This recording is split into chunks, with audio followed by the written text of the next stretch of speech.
And good evening, everyone, and welcome back to BC Wrestle Pod, and specifically the Takedown Troop, your weekly TNA post show. And boy, howdy.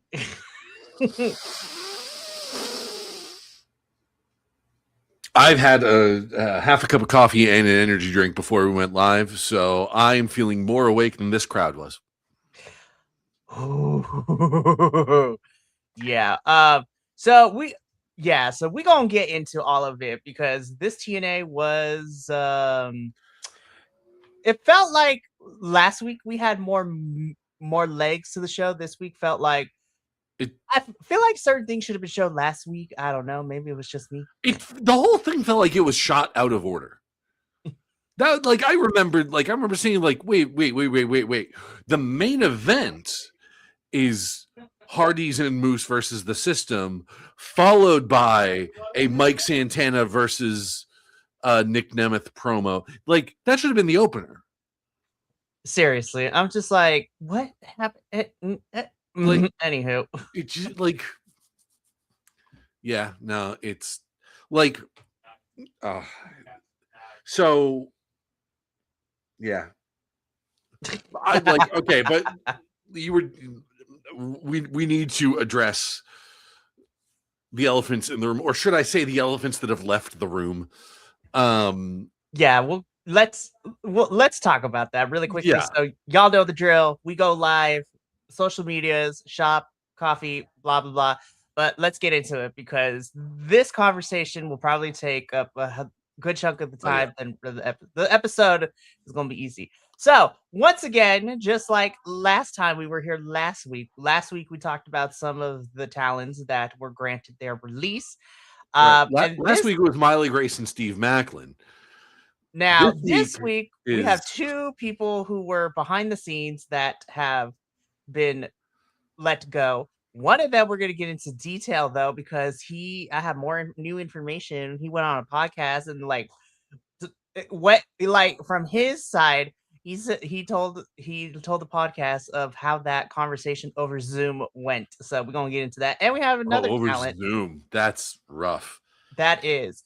And the other one is another talent that requested and was secured their release, but she also spilled some tea on CMLL in the CMLL Informa program earlier this week about what really went down. So where should we start? Should we start with the behind the scenes people, or let's start with the talent one, because the less airtime we have to give to her, the better.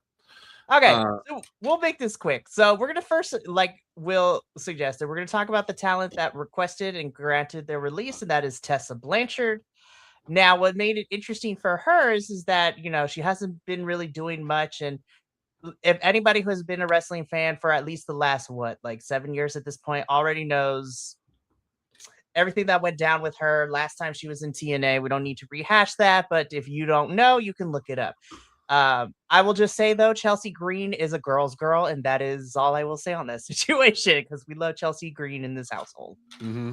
But there was some conflicting reports coming out to it saying, on one side of things, there were reports coming out that TNA told Tessa, because hey, either you're a full-time TNA wrestler or you're a full-time CMLL wrestler, you have to choose one. And so Tessa, according to the TNA side of things, Tessa chose CMLL, and thus, she was granted her release. Well, on Informa, which is like the interview program that airs once a week for CMLL, Tessa Blanchard was asked this question by our host, and this is what she said too. She said the same thing, but it made it sound like, sorry, let me back it up. So on the TNA side of things, they made it seem like CMLL was the one that put a gun to her head, so to speak, and make her choose. It was actually TNA who made that decision. And after giving it some thought, Tessa decided to choose CMLL because she has life down there. Her fiance is down there, who is also a wrestler in the company.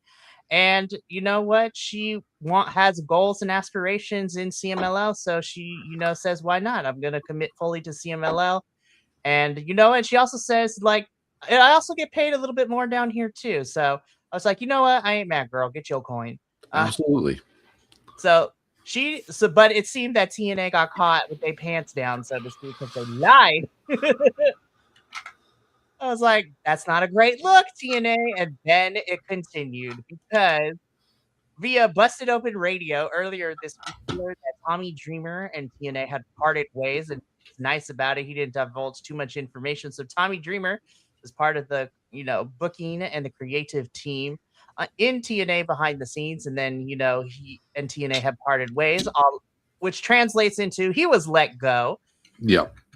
Which I was like, and Tommy Dreamer wasn't going to speak ill. I was like, don't burn bridges, all that good stuff. Now, this other one, though, I was like, he just let it all fly out. I'm like, oh, did you expect anything else from him? No, and I'm kind of glad. Listen, I want people to be happy, and I know business is business, but I also love it when we're messy.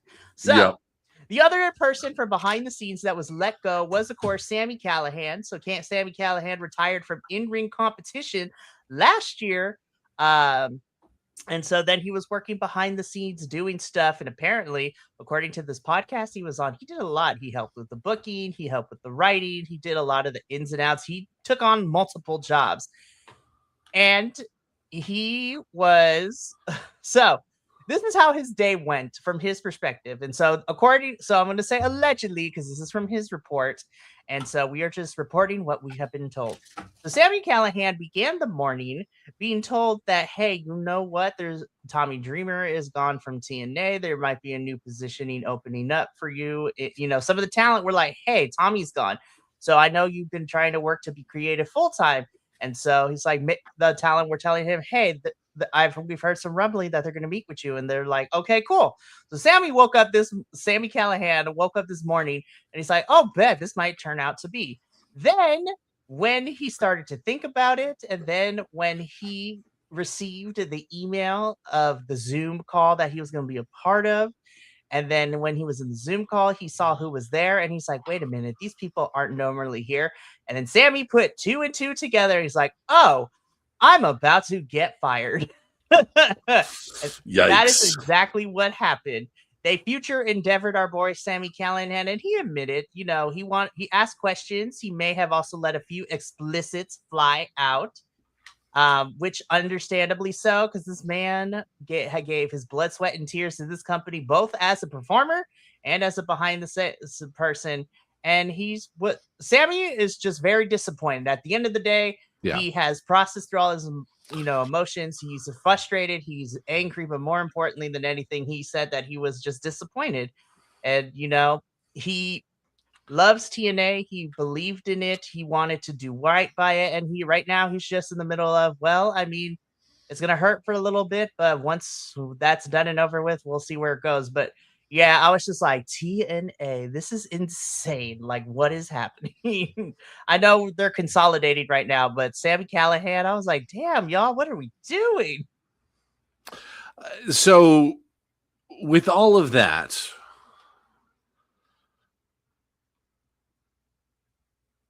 yeah, it's get like because Mikey, you and I were talking about it like just over Discord over the course of the week as the news was happening. It's like this is just getting depressing.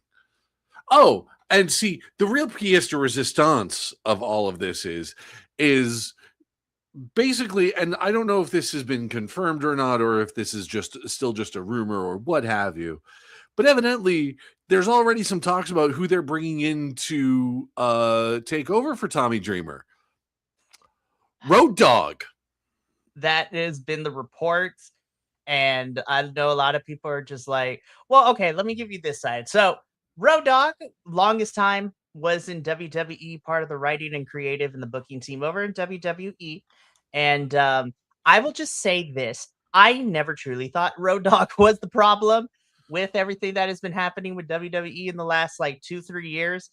But I will say that the Unreal documentary that WWE put out for season 2 made Road Dogg look like an incompetent fool, which was not the case, because then immediately, again, Chelsea Green, a woman of the peoples, she immediately came to Road Dogg's defense, and she's like, that's not how it went, and I don't appreciate y'all using what me and Road Dogg were talking about as a part of the discussion. because she also went off on her own, bosses, be like, that isn't she's like, y'all, that's not how the situation went when I was United States champion. So why are we even trying? Like, she completely was so not for it. But a lot of people, before the Unreal season 2 came out, a lot of people were blaming Road Dogg and even Hunter, because he doesn't get Triple H, because I'm disappointed in him. So Hunter, as well as some of the other higher ups in WWE and TKO, made Road Dogg out to be the scapegoat of why Raw and SmackDown were bad in terms of story and creative and booking.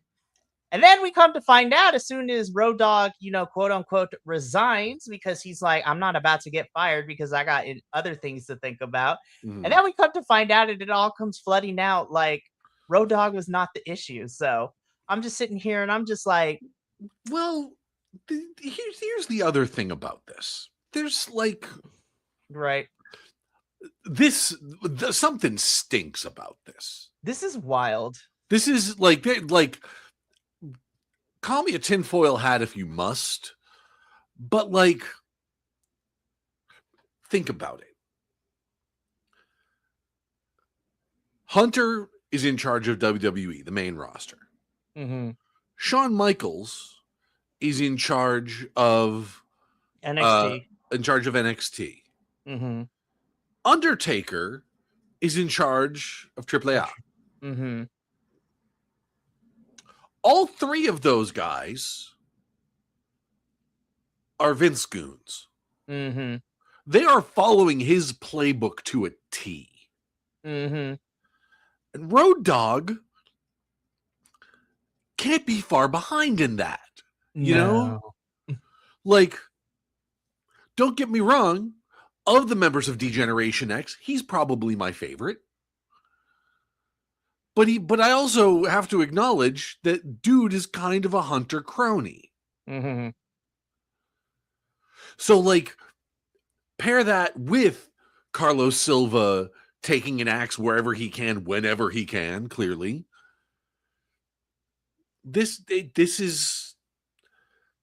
And the partnership is still strong, even though we don't have any active NXT wrestlers in here at the moment. Oh, but there were some rumblings that happened this morning too. And I'm just like, I smell a plot, because according to reports, TNA is looking to have a partnership with another independent federation that's out here in the United States. And so according to reports, TNA is looking to have a partnership with OVW. So I heard about that. Now, if you don't know about OVW, so like in the territorial days, OVW was like the hotbed, and that's where a lot of like the mid 2000s of wrestlers that are currently in the Fed were a part of. But also, like, WWE is also considered it a subsidiary. Yeah. Now, this is where it gets crazier, because according to reports, they wanted to work. TNA is looking at a working relationship with OVW, and OVW would be like their quote unquote NXT or developmental for TNA. And I'm just like, we don't need a developmental. We just need more people on this roster. You need a roster. And this is off the back. OVW isn't even really an indie. OVW is where WWE would send guys if they needed, more conditioning, if they were a little too green. Like Big Show. Like Big Show got sent to OVW shortly after he came over to WWE, because they're like, oh no, you need to we got to get you doing stuff better. I don't know. I was like, there's nothing like concrete about that plan. There was just some rumblings. I was just like, honestly, I was surprised to find out OVW still existed. I could have sworn they got folded into FCW and then turned into NXT. Nope, OVW is still alive and kicking, surprisingly, to all of this. And that's where this is where some of the other like independent wrestlers that are now were in OVW, but now they're with NWA, or they're in other independent promotions. Like the veteran Jack Vaughn is one of them. Been following him forever. Then there's Russell Hamilton, the really big, gentlemanly, like mustache barred wrestler who I love dearly as well. But yeah, TNA needs a roster, and I was like, developmental, just have a partnership so you guys can have more people on this roster. Like, what are we doing? Well, see, and I made a post about this on TikTok the other day, and this is kind of why I had this idea. I think we are on the precipice of an indie wrestling renaissance because people are clearly fed up with WWE's corporate shenanigans. And AEW has proven to the world that there's a market for more wrestling. Now, I don't think we're going to be getting whatever local indie is near you is going to be getting a TV deal anytime soon. But I do think you are going to start seeing more engagement from particularly the internet wrestling community for the smaller companies like Maple Leaf and Major League Wrestling and oh my god, because the thing that sort of made me think about this was Sami Callihan getting axed from TNA because he posted something somewhere about working on his own promotion.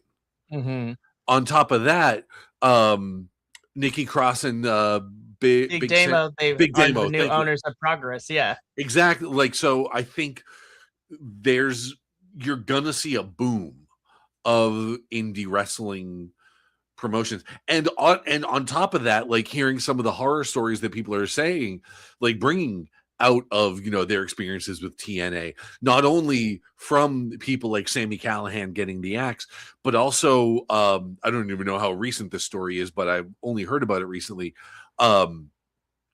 Grado getting sent a picture of a check for his time in TNA.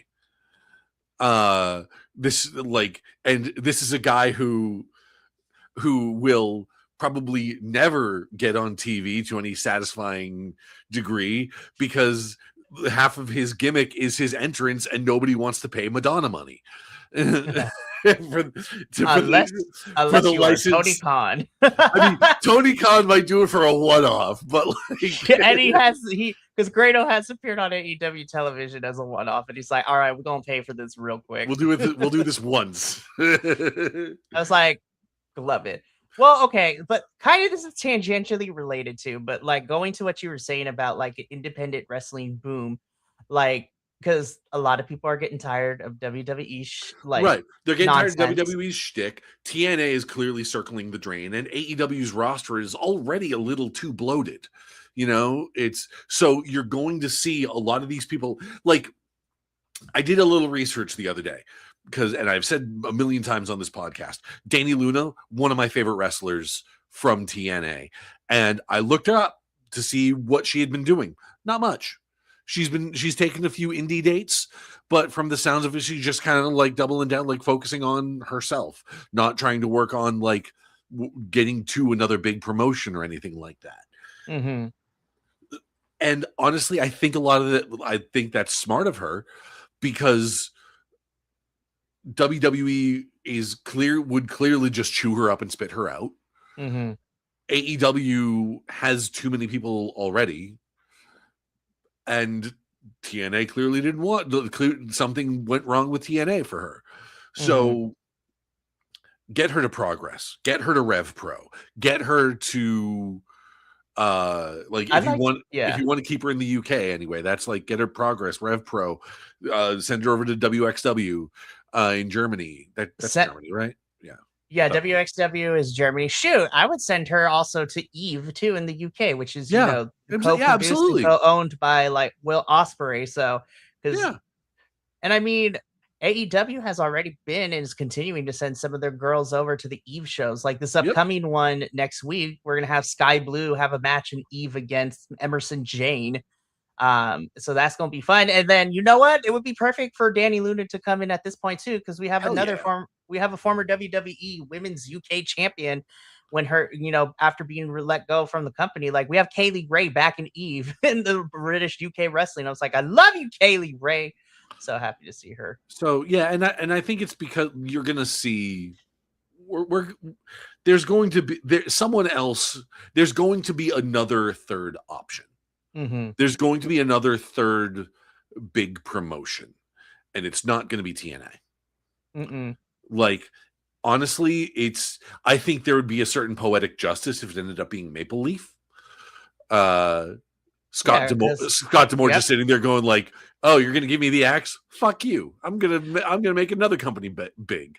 Well, the funny thing is that Danny Luna has been reported to be at some of the TV tapings that happened last weekend too at Maple Leaf Pro Wrestling. So she was there for because they did 2 nights. They did the TNA model, like Scott Demore continues to follow it. They had 2 nights of tapings, and I believe that this is going to be like 6 weeks of programming, and then they'll have another set of tapings in August. So I was just like, heck yeah, yeah. So I would love yeah, mm-hmm. But no, TNA is it's circling the drain. It's like, dang ya. Yeah, someone has hit the flush. I honestly at this point, because they've all put it this way, they've already booked the dates for Lockdown and Bound for Glory this year. Mm-hmm. I would be really unless Slammiversary rolls around and there's like a major surprise, like one of the people that just got let go from WWE, major surprise signing for one of one of them showed and when I say major surprise, it would need to be like Kofi Kingston shows up and be like, nope, I'm here in TNA now. It's like, okay, maybe they are trying to pump some life into this. But Fabian Eichner does not count. No, and that's the other thing too. Listen, I know we crack on Fabian, but last week they announced he signed, and then the last 24 hours, Ali has officially signed with TNA, and then Trey Miguel has re-signed with the company, and Tasha Steelz has also re-signed with TNA as well. So that is all else that came out this week, which I was just like, I want to be happy for them, but at the same time, I'm like, I'm sorry, you guys. Yeah, we've all been stuck at bullshit jobs that we didn't like, but we had to keep. Yeah. So, yeah, that has been all the TNA nonsense this week. And to my boss, who is absolutely watching this because I just said that, hi. Your boss doesn't know this exists unless you tell him.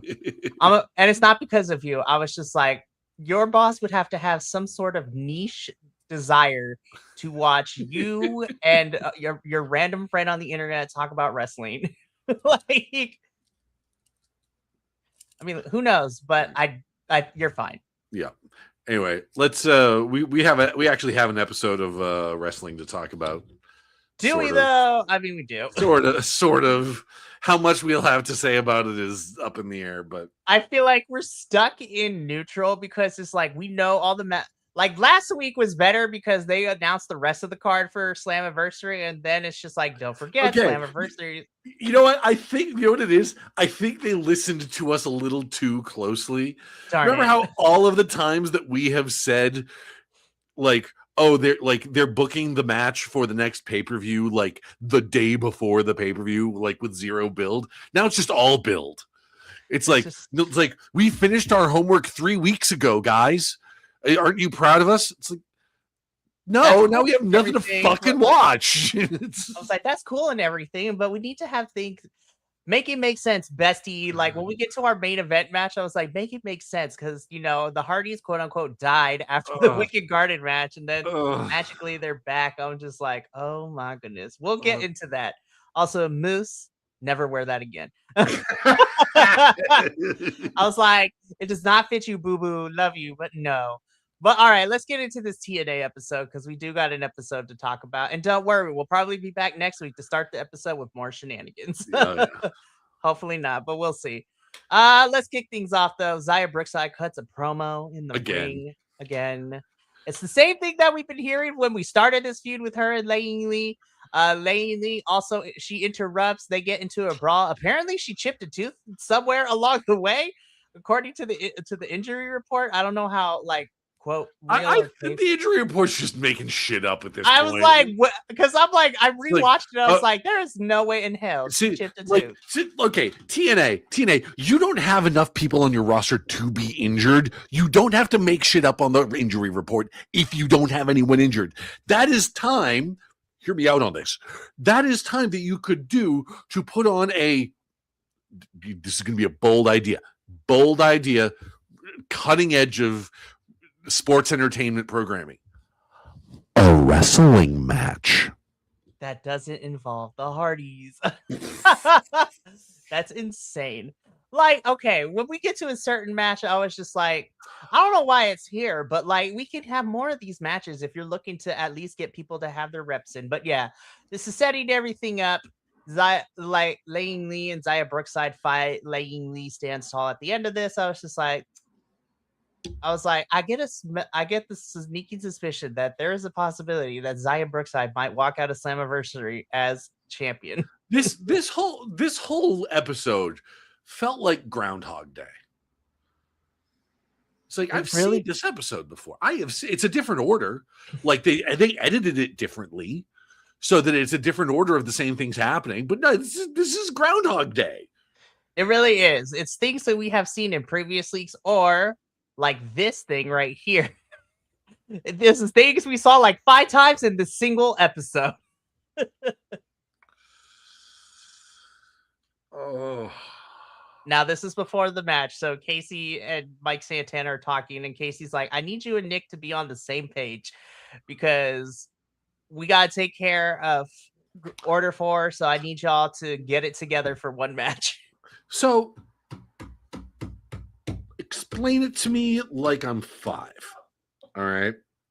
Okay. Why was this match the opener? That is a good question.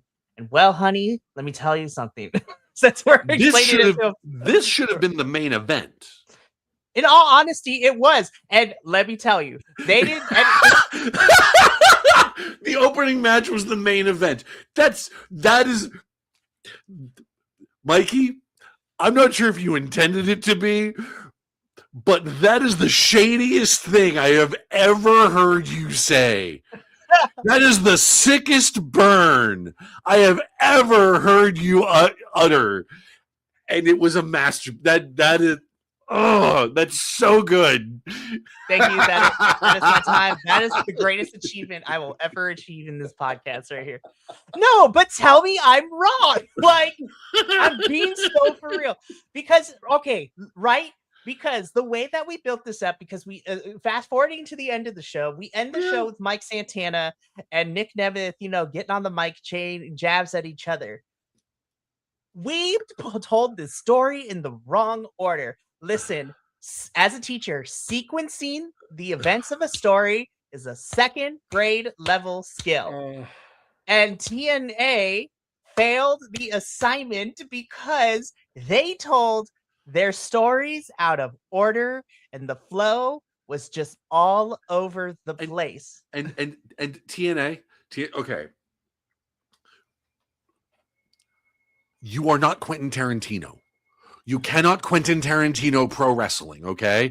Pro wrestling, in the words of Super Eye Patch Wolf, paraphrasing a little bit, professional wrestling is a unique artistic medium in the sense that it is, by its nature, it has to happen in real time. You can't hop around. You can't have flashbacks. You can do video packages to like remind people, previously on, but you can't Tarantino this shit. They can't. They tried, but ultimately they failed because we just I was like, how is this not the main event? We went through like 2.5 commercial breaks. Like, this was the longest match of the night. And I was like, why is this not the main event? And okay, making this not the main event is doubly insulting. Because number one, you've got the 2 guys fighting for the world championship on your next major pay-per-view in the opener. And you have your international. What's the name of it? International. You have your international champion and his stable acting as fucking jobbers. That's insane to me. There's no reason for them to be facing Mike Santana and Nick Nemeth. No. I know Ali's got a thing going with Casey Navarro right now, but there's no reason for the Great Hands to be there except to pad out the numbers. I was just like, we could have just had a tag team match with the Great Hands and Casey Navarro, and hell, Yeah. let's get put the hometown man in here for right now. Like, No. You could have had a tag team match. Like, if you wanted to do that, you could have had a tag team match that's just Mike Santana and Nick Nemeth versus the Great Hands. yes, that could have been it. That's all we needed. Because then, Ali and Casey can still be beefing for a little bit, but Yeah. Casey gonna be busy with something else at Slammiversary, which we're gonna get into a little bit. Or you make this a fatal 4-way. Mm-hmm. It's like, and I get it. The great, you're only making the stable of your international champion look like chumps. Mm-hmm. And in a company whose tag team scene is as dog shit as TNA's is, you need more better tag teams. Mm-hmm. So it's just, it's nuts. It's just nuts. Like the failure of booking on this on so many levels. It's insane because again, you have Order for Lose to Mike Santana and which is fine. But I just say, I also credit where it's due. I do want to offer one major point of credit, and this is actually going to go to Order 4. Mm-hmm. That 3-way tag finisher they have, the alley-oop powerbomb thing that they were doing, do that more. Yes. More of that, please. More of that. That was brilliant. Okay. Like I'm sitting here on I watched this at work today. I spent my lunch break thinking, what could you name that? What could you name that move? Like you could call it an airstrike. If your whole thing is you're a politician, like you're this, politician like taking over the world Lex Luthor type, you're calling it an airstrike. Mm-hmm. That was a brilliant, like, especially as someone who has survived the Shield era of WWE, and as such, the idea of a triple powerbomb is like, okay, yeah, sure, whatever. That is cool. Do that more. That was really cool. Now, like we said, Mike Santana, Nick Nemeth, and Casey Navarro win this match. There were some things that happened after the match, though. Nick and Mike got in each other's faces. Mike accidentally hits Casey, which leads to, this backstage yelling match and argument. So more of what we had before the match. I was just like, what is this? And then, we're done with them for now. And I was just like, okay, we're going to see how this goes out. All right. Apparently we put Nick and Mike and Casey in the first 35 minutes of the show. Now we got an hour and a half left over. I'm like, oh wait, this was not the main event. We still got a good chunk of time for this show. I'm like, oh, it's going to be a slugfest, isn't it? It's going to be a slogger to get through. Yeah. And that is exactly how I felt, though. Let's keep going, though. This, Cedric Alexander, you're at a 10. I need you to take it to a 5. Yeah. We were chewing the scenery, my guy. I love you. And I thought it was hilarious. But I was like, bro, we need to stop yelling in the mic. You watched a bunch of Nick Cage movies this week, didn't you, Ced? Oh my gosh. It was insane. But this King speech was whack.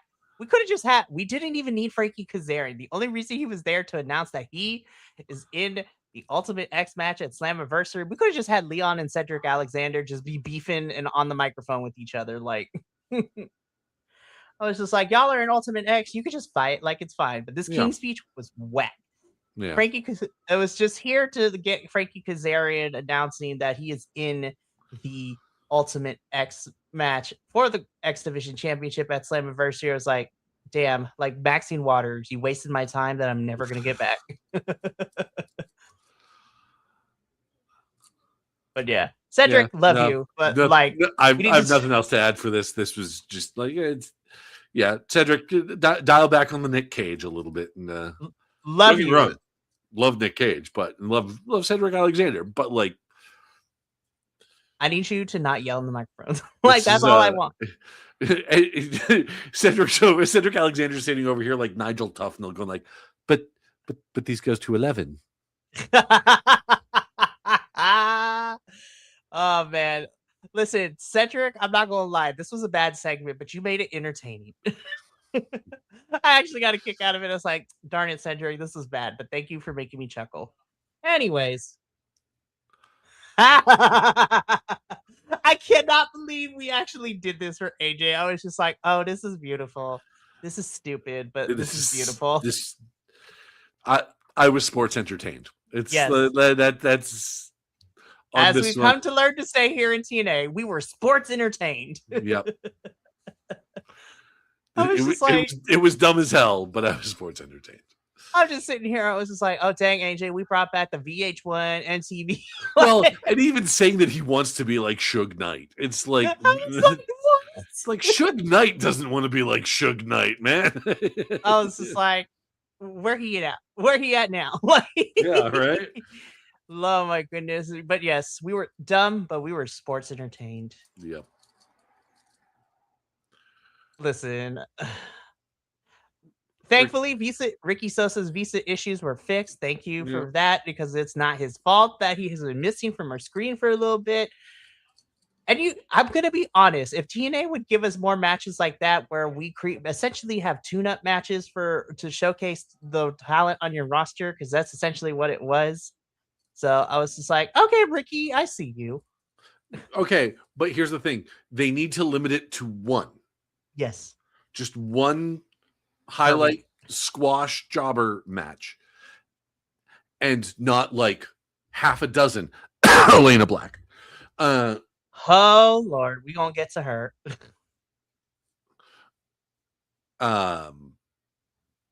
Yeah, no, this was fine. Against legally distinct from Joey Ryan. Hey, the mustache and the Technicolor trunks. I'm like, he reminds me of somebody. And I was just like, why do I want to punch his face? Right? Yeah. I was like, so I mean, this is to get Ricky ready. I mean, because he had, as we were told multiple times throughout the night, Ricky Sosa's having his first TNA pay-per-view match at Slammiversary. Like, I heard you the first 15 times. Guys, we did our homework already. Yeah, I know. Speaking of commentary, I forgot to mention this when we were talking about the Santana, Nemeth, and Casey Navarro versus Order 4 match. TNA editing, y'all missed this because commentary said, guys, welcome to the main event. I'm like, bitch, where? Like, Tom Hannafan said, it's just like, welcome to the main event, you guys. I'm like, where? This is the beginning of the show. Like, oops. Yeah, that somebody fucked up editing. Somebody did it on purpose. Like, they're like, but no, I agree with you. This should have been the main event, but it's not. Yeah. All right, but Ricky Sosa wins. Him and Eric Young are going to be fighting at Slammiversary. I was like, okay, that's cool. Okay. Daria is me. I love you, girl. This. All right, so spoiler territory. They have announced everybody that's doing Ultimate X, right? Which will show the graphic later once we get to Santino to getting the last 2 spots filled. Mr. Elegance? Of all people. Fucking really? You know what? Let me just fast forward. I'm gonna just pull the graphic up now so we can talk about it, because like, when I saw this final graphic, Will, I'm not even going front. Like, this is this like, so this is the final graphic. And so Amazing Red is in it. Yes, because they didn't mention that on the air. They didn't, but then on the later in social media today, they're like, Amazing Red is in this match, which I figured he would. I was like, y'all like missed the mark with that one. But see, like that's talk about burying the lead, okay? Like, because I was rip shit at this. It's like last week you made a big deal about Amazing Red coming back. Oh, and we haven't announced everybody else that's going to be in the Ultimate X match. It's like, so I'm sitting here going like, oh, so yeah, Amazing Red's going to be one of the things. And when I'm doing this episode. It's like, oh yeah, we're going to give spots to Casey Navarro. Okay, that makes sense. I kind of wish he'd actually go against Mustafa Ali instead to keep that feud going, but whatever. And Fabian Eichner. Okay, I suppose that's not okay. So that's 6, right? Because yeah, with Amazing Red and Mr. Elegant. Excuse me. So, yes. So here's the thing. When I saw this graphic, when I was getting all the slides together for the show, and then I was like, I'm gonna put this graphic in. I looked at this, and I was like, I know TNA has had some really rough periods. And I'm just looking at this Ultimate X though. I'm just like, this is a sad ass lineup. Not to the fault of the talent, but like this is a sad ass lineup because let me tell you, the last Ultimate X we had was last year in April at Rebellion. How do I know this? Because, well, one, I watched the pay per view, but number two, I was there live. And let me tell you, last year's lineup, you had Moose, because of course at that time he was X Division champion, Leon Slater. You had Sidney Akeem. Love Sidney. He's great. The Kingo was in that match, as Casey was also in that match. And then I'm trying to remember who the 6th spot went to. Oh, I think it was Trey Miguel. Like, I was like, that was a fantastic lineup. Everybody was throwing all stuff. I look at this and I was just like, okay, like, Leon, Cedric. I'm going to be honest, Casey, I think those 3 are going to do really great. Amazing Red is amazing. No, like, honestly, I'll even give it to Frankie because if you're putting 6 people in a thing, you need more than one heel, you know, like more than one guy that's just out for himself. And Frankie fills that role, you know, like am I a fan of his? No, but I'll give he gets a spot here. He was in the first Ultimate X match, and he's been in the most compared to everybody else, which I was like, you know what? He's a vet of this. He knows how to do this. Those 5 make sense. But then I look at the other end where I look at Fabian. I was like, you just got here, but it's whatever. You're just here to fill the role. But Mr. Elegance, are we kidding me? That's the one I was just like, okay, TNA, what are we doing? Okay. You want to, okay.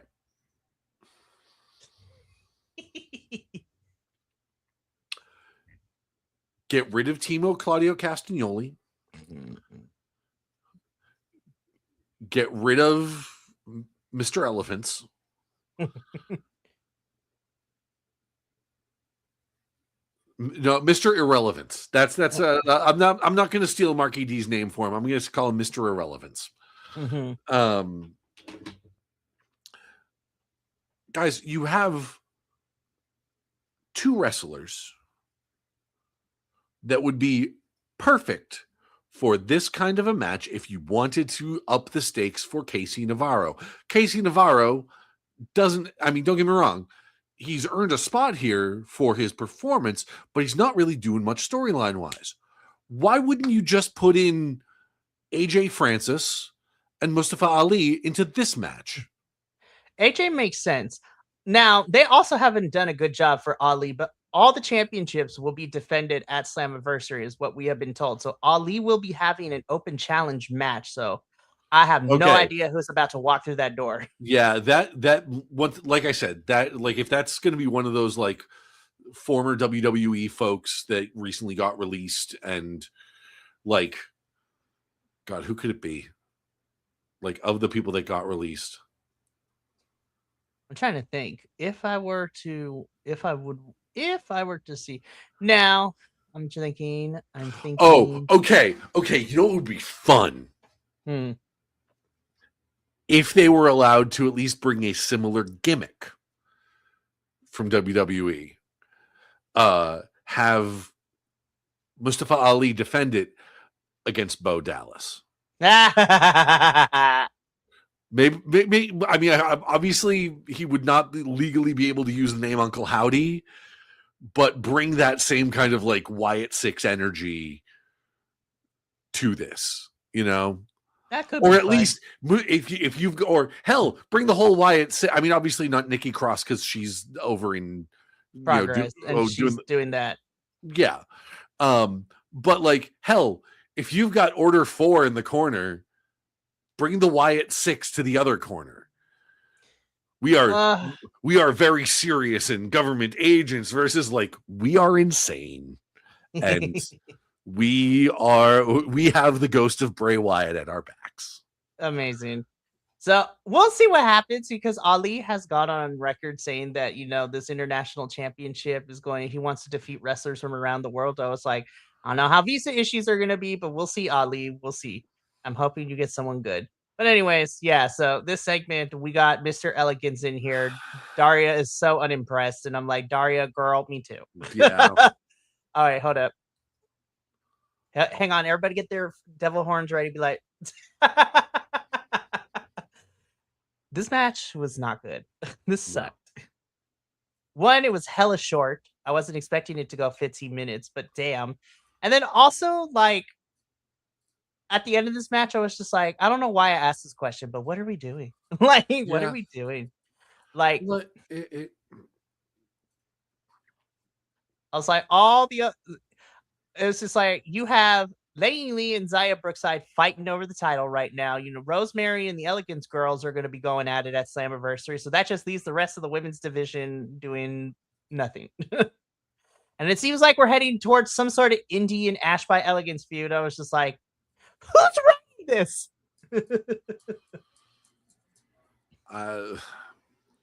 I cannot tell you how whelmed I was with this match. To borrow the phrase from Young Justice, I was whelmed. I was just whelmed. Yeah. Anyways, it's sad, but Indy wins. Moving on. This is where Santino adds Fabian and Casey Navarro into the match. So we already talked about the lineup. I thought we were done, but oh no, Mike Santana said he gonna have some words for Nick Nemeth at the end of the show. I'm like, damn it. We had 4 Mike Santana yells at the camera segments in this episode. For real. So I was just like, we only needed one. It's okay, guys. Yeah. And Mike, this is not your fault. I want you and the rest of the world to know. I don't blaming the talent. I'm blaming creative and booking and everything behind the scenes, or what's left of there, anyways. Oh, yeah. What's left of it, yeah. Although, well, to be fair, all of them was filmed. This was all filmed before everything transpired. Yeah, I was going to say Tommy Dreamer's name was still on the credits of this episode. So, also shout out to Steve Backlund. He showed up at Hog Wrestling like the other week too. So it's just like, and he had me dying of laughter because he yelled at the camera. I was just like, this is what happens when I told that cuck to sit in his chair. Please, Steve Macklin, if you're watching, please make that your new gimmick. Please. Also, since you're not signed and if you don't have an NDA, like, you should come on this channel. Let's talk. Because it is great. He needs to start. He needs to start coming to the ring with a steel chair, just to give someone to sit in it, and just have the word "cuck" on it. Yeah. Oh Lord. So yeah, words with Mike Santana later. This was your actual main event, and I was just like, why? Bullshit. I was like, why? Moose, love you down. But I was just like, the Broken Hardy outfit does not look great on you. Also, cutting from Moose's entrance back into the Broken Hardy entrance. Whack. That's like, it's that moment, like, you see it, like, I know why they did it. It's to get the laugh. It's like any DJ, whoever, programs like a random sound effect right before the drop. But like it's always like those weirdest ones. It's the build up, and then you just hear these nuts. Got him. And then you get the drop. Sidebar: there is a DJ content creator on TikTok that does this. This is like the most red. It's like that one DJ who has the most craziest like bits before the drops, and he was playing one of this song, and then before the drop, it's just like all we have in a British accent. You just hear all we have to do is keep our pants on, and then it drops. I was like, what is happening? But that's exactly what that felt like. I agree. That's what this match felt like too. I'm not gonna lie. Listen, just as a quick, PSA, I live in the state of Southern California. There is a certain plant that is legal in certain, in this state. I was not on said legal things, but I felt like I was like watching this high. Like I was like, what is this? Okay, this match was like, to use the prior example of the weird sound effect before the drop. This match was like the buildup of an EDM song. The entrance with the Hardy and Moose, crossover entrance, that was the weird sound effect. And the match that followed was the DJ following up that drop with Rick Astley. Nah, and okay, here's the other thing too. Like we saw the Hardys metaphorically die and bamf out of existence after the Wicked Garden match. And now they're just perfectly fine. Like nothing happened. Jeff Hardy is not dead after getting that flower shoved in his mouth. Yes, that is the thing that happened. That is not hyperbole. And like him, like having a whole like seize attack in the middle of that match. And they're fine. Like they're wrestling back again. I was just like, make it make sense, TNA. Make it make sense. You should have kept the Hardys off TV until Slammiversary. But you know what? They're here. Due to like the non-existent distraction of the Righteous just chilling on a ladder on top of the stage, is enough to distract the Moose and the Hardys to allow the system to pick up the victory. And I was like, oh yeah, I forgot. The system is in a triple threat ladder match at the Slammiversary. I was like, you couldn't tell because of the way that we've been handling these things. I didn't forget, unfortunately. Will is my elephant. He will never forget. Oh, that sounded bad. I am so sorry. It's all right. It's a curse. No. But Danhausen, I need you to come uncurse us because I feel like, what are we doing? Danhausen, I need you to come uncurse us because what is this? This match was. Now, had this opened the show, I would still like took a dunk on this, but I was like, 100%. But it makes sense. But no, this was the main event. I'm like, why? Especially with what we ended. I don't know. The system wins. And then I'm like, okay, show's over. And then I was reminded Mike Santana's going to speak next. I'm like, bitch, we got 2 minutes. What you mean? What are you going to say that you haven't already said 3 times this episode? Oh, listen. Bitch, a whole bunch. It's this, again, TNA unit F in terms of like sequencing, which is a 2nd grade level skill, because we told the whole entire episode with Mike Santana and Nick Nemeth, we told these events out of order. This is what should have opened the show. Then we should have gotten the Hardys and Moose versus the System as our first match. Then all the other stuff we got with Casey and Mike and Nick should have been in the middle. And then you have Mike and Nick and Casey's match at the end, where you end with Mike Santana accidentally spinning the block on Casey Navarro. And that's how you should have went off the air. I've been like, compelling stuff, TNA. But no, that is not what happened. We just got Mike Santana calling Nick Nemeth a bitch and Ryan Nemeth a bitch, which I was like, Nick, I don't think has deserved it. Ryan, absolutely. calling Nick a bitch. Oh no, calling Ryan a bitch. Yeah, and also water is wet. That tracks. And then Nick Nemeth is like, literally, it's just like, I'm gonna take this title and make Mike Santana disappear. I'm like, that contract about to make that man disappear when it goes up. We'll see. I don't know, Mike. I love you, but you know what? You're a grown man. You make your own decisions. I'm not going to tell you which way. I'm going to support you either way. But I would start figuring some things out right now. and don't go to WWE. They will chew you up, spit you out, and you'll be released in 9 months.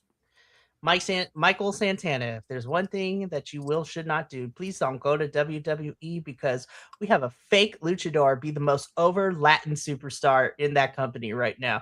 And that man is not even Latin. Anywho, but that was TNA this week. Oh, my goodness. Yeah. Next week is the go home show, guys. I just want y'all to remember that.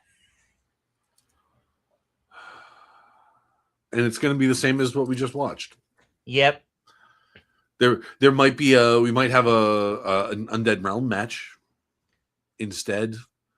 The craziest thing for Slammiversary, the match I'm looking forward to the most, surprisingly enough, is the Undead Realm girls versus the Elegance girls for those titles. That's the only match. Here's the funny thing though. Last week we had the Undead Realm girls versus the Elegance brand. Mm-hmm. Who are they going to face next week? I don't know. What other tag team is in the Knockouts division that the Undead Realm could possibly face? Well, I haven't heard. I mean, even though she's gone in the company, you have the Diamond Collective.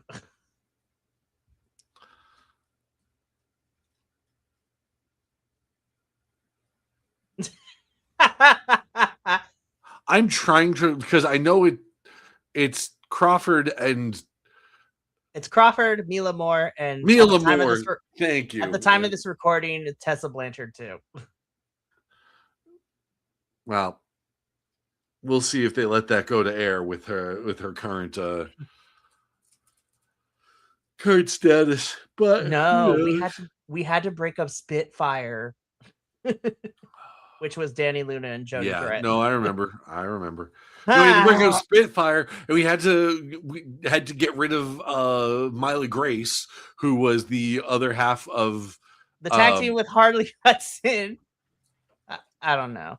It was like, and I know they weren't great, but I was just like, I guess it just depends on the environment that you're in, because the Inspiration are kind of killing it in TJPW right now. They won the tag titles in TJPW, Tokyo Joshi Pro Wrestling. Oh, okay. That's where Maki Ito originally was from before she came and signed with Stardom recently. And that's where TJPW is also where we get a lot of the more comedic wrestling. Like, if you have seen the Instagram pictures of one of their wrestlers fighting a giant inflatable kaiju panda bear, and she won with her finish. She used the finisher, but she had like one of those ginormous like squeaky hammers to win the match. Oh, yeah. Yep, I did see that one. Yep. So, and that is also where TJPW also has a lot of like mixed matches with some of the talent from DDT Pro Wrestling too. So like Zack Sabre Jr.'s boyfriend, Chris Brooks is there. Again, DDT, we also get a lot of the comedy stuff. Like, I literally watched someone get ran over with a car. It was hilarious. But yeah, so no, the Inspiration Girls are kind of killing it in TJPW. They're also in Ring of Honor, so they hop from there to there. So they're doing great stuff. But yeah, go home show for TNA. So next Friday, we'll be reviewing the TNA episode. And we'll also be making our predictions for Slammiversary. We won't be doing a watch along because there are like 5 pay-per-views that they've decided they all wanted to be on the same day on a Sunday.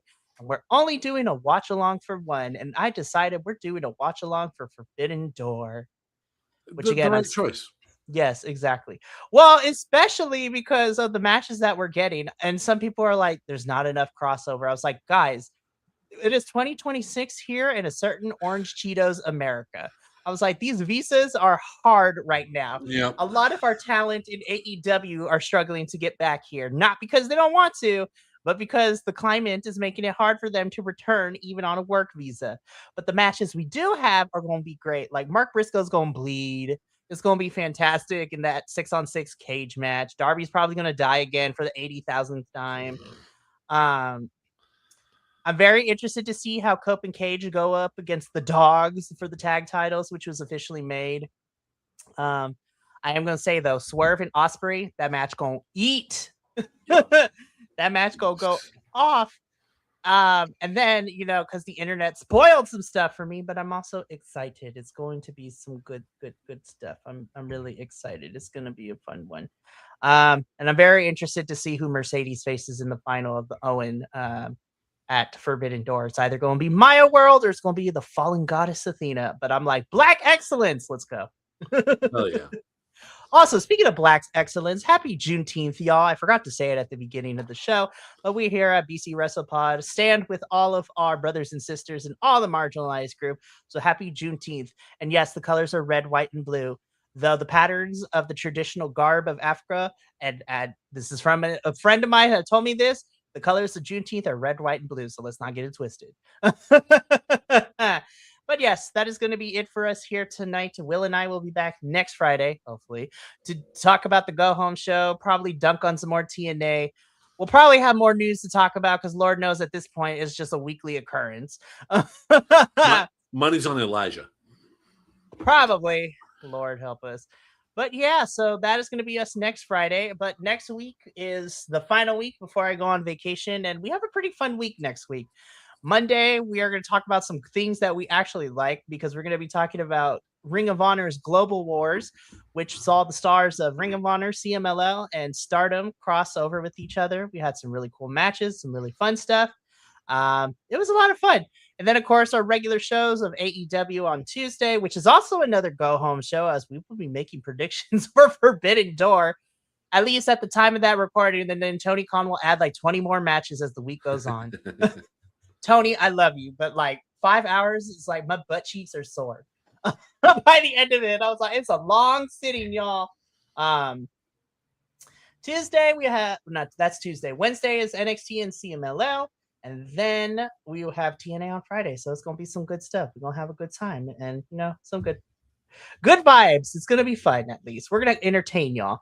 But from all of us here at BC Wrestle Pod to you at home, remember, take care of yourself, love one another, stay iconic, and more importantly than anything, you always deserve to finish your story. We'll see you Monday for Global Wars. But until then, sayonara, adios, and until next time, peace.